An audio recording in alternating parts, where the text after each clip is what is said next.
पापा 1 minute hold करो, मैं उनसे बात करती हूँ। तुमने मेरे मम्मी पापा को घर आने से मना किया है? हाँ क्यों? पर ये किससे फ़ोन पे बात कर रही हो? पापा मैं आपको थोड़ी देर में कॉल करती हूँ। तुमने मेरे मम्मी पापा को घर आने से मना क्यों किया है? अरे बहकी बहकी बातें कर रहे थे बुड्ढा बुड्ढी। एक तो तमीज से बोलो, वो बुढ़ा बुड्ढी नहीं है, पेरेंट्स है मेरे। और क्या बदतमीजी कर रहे थे, क्या बहकी बहकी बातें कर रहे थे? अरे बहकी बहकी बातें कर रहे थे बुड्ढा बुड्ढी। कह रहे थे दामाद जी मुझे आपके साथ आके रहना है, मेरा बेटा बेटी ने मुझे घर से निकाल दिया है। पहले तो मैं समझा नहीं क्या बात कर रहे हैं, बाद में मुझे समझ आया कि परमानेंट रहने की बात कर रहे हैं। मैंने तो साफ साफ बोल दिया कि चाय पानी पीना हो तो जब मर्जी आ जाइए, लेकिन यहाँ रहने के लिए कोई जगह नहीं है। भरत, मैंने तुम्हें कल बताया था ना कि मेरे मम्मी पापा का झगड़ा हो गया भाभी से। अब वो नहीं रखना चाहती हैं उनको घर पे। उनकी उम्र तो देखो, इस उम्र में कहाँ जाएंगे वो। बेटी हूँ मैं उनकी, मेरे पास ही आएंगे। और मैंने ही उन्हें कहा था तुम्हें फ़ोन कर दे, और तुमने मुझसे बिना पूछे उन्हें मना कर दिया। ये क्या बात हुई? और मैं क्यों पूछूं?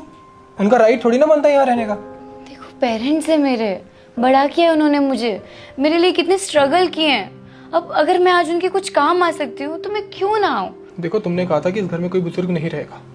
देखो करेक्शन है, मैंने ये नहीं कहा था कि कोई नहीं रहेगा। मैंने बस ये कहा था कि तुम्हारी माँ नहीं रह सकती। और मेरे मम्मी पापा के साथ तो मैं बचपन से रही हूँ, मैं कंफर्टेबल हूँ उनके साथ। तो ये क्या बात हुई? मतलब तुम मेरी माता के साथ नहीं रह सकती हो, अपनी माता पिता के साथ रह सकती हो। मेरी माता तो एक बुजुर्ग है, लेकिन तुम्हारी माता पिता तो 2 बुजुर्ग है ना। अरे पर तुम समझने की कोशिश तो करो, मैं बचपन से रही हूँ उनके साथ, उन्होंने पाल पोस के बड़ा किया है मुझे। और तुम्हारी माँ के साथ मैं कंफर्टेबल नहीं हूँ उतनी। देखो जानशी, ये कंडीशन तुमने रखी थी। तुमने कहा था कि इस घर में कोई बुजुर्ग नहीं रहेगा, और तुमने ये कंडीशन तब रखी थी जब मेरी माता इस घर में रह रही थी, और इसी वजह से ना मेरी माता को गाँव जाना पड़ा था। तुमने कहा था कुछ भी कंडीशन हो, कोई भी हालत हो, इस घर में कोई बुजुर्ग नहीं रहेगा। तो अपनी बात से ना मुकरो मत। अरे तुम्हारे भाई बहन ने घर से बाहर निकाल दिया है, तुम्हारे ठेका लिया क्या उन्हें यहाँ रखने का? Bharat please try and understand. मेरे पेरेंट्स ने मेरी पढ़ाई के लिए बहुत बड़ा लोन लिया था, और वो आज तक भी चुका नहीं पाए। इतना बड़ा अमाउंट था वो। और अगर आज मैं उनके लिए कुछ कर सकती हूँ, मैं इस काबिल हूँ, तो मैं क्यों ना करूँ। और वैसे भी अगर उन्हें पता चला कि उनकी बेटी, उनका दामाद उन्हें साथ में रखना नहीं चाहता है, उन्हें कितना बुरा लगेगा। एक बार उनके बारे में सोचो तो सही। तो थोड़ा मेरी मम्मी के लिए भी सोच लेती। मेरी मम्मी ने भी मेरे लिए हर एक वो चीज़ की है जो एक माँ बाप अपने बच्चों के लिए करते हैं। अरे तुम तो बहुत खुशनसीब थी कि तुम्हें मम्मी पापा दोनों का प्यार मिला है, लेकिन मैं इतना किस्मत वाला नहीं था। बचपन में मेरे पापा गुजर गए थे। मेरी माँ ने मुझे पढ़ाया लिखाया, जैसे तैसे बड़ा किया। और जिस उम्र में एक माँ को अपने बच्चों की सबसे ज़्यादा ज़रूरत होती है, तो उस उम्र में मैंने क्या किया? उन्हें घर से बाहर निकाल दिया, उन्हें गांव भेज दिया। लेकिन उन्होंने एक बार भी इस चीज़ का एहसास होने दिया क्या? वो हमेशा से यही कहती रही कि मेरा मन नहीं लगता, मैं गांव जाना चाहती हूँ।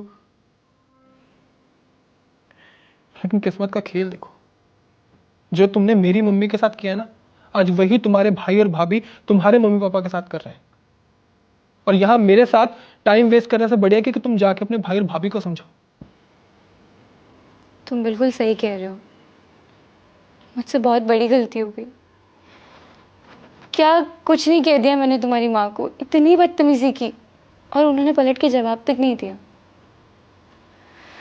और जो मैंने तुम्हारी माँ के साथ किया, आज वही मेरे माँ बाप के साथ हो रहा है। मुझे माफ़ कर दो। मैं सच में मम्मी जी से माफ़ी मांगना चाहती हूँ, और उन्हें ले आओ तुम घर पे। मैं अपने भैया भाभी को समझाऊंगी कि जिम्मेदारी हो आप उनकी, उन्हें निभानी पड़ेगी। पहले मैं तो अपनी जिम्मेदारी निभा लूँ। चल अब रोना बंद कर, मैं करता हूँ तेरे भाई और भाभी से बात।